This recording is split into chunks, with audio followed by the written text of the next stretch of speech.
Il y a eu une émission sur Radio Notre-Dame à propos de la déconstruction, qui est considérée comme un véritable fléau aujourd'hui par certains. Moi, je suis effectivement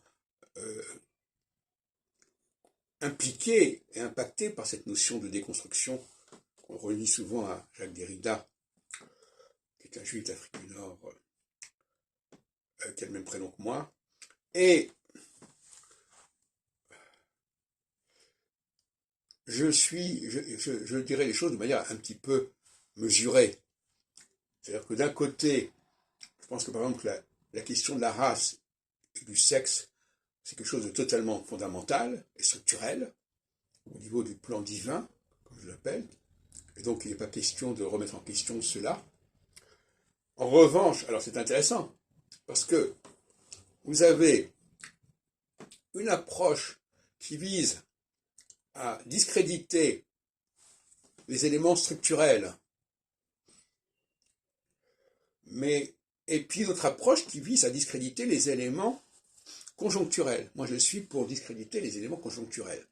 Donc, il y a deux positions sur la déconstruction.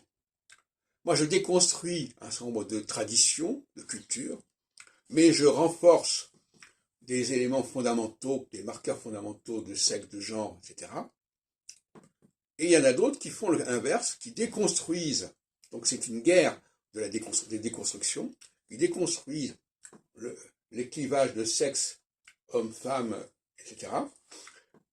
Mais qui veulent au contraire renforcer quelque part les langues, par exemple. La langue, c'est quelque chose qui leur paraît tout à fait légitime. Les frontières, c'est quelque chose qui leur paraît tout à fait légitime. Alors que pour moi, c'est très discutable. C'est pour ça d'ailleurs que je pense que l'équinoxialité, au sens où je l'entends, c'est justement le dépassement de ces clivages linguistiques, ces clivages de frontières, ces clivages géographiques.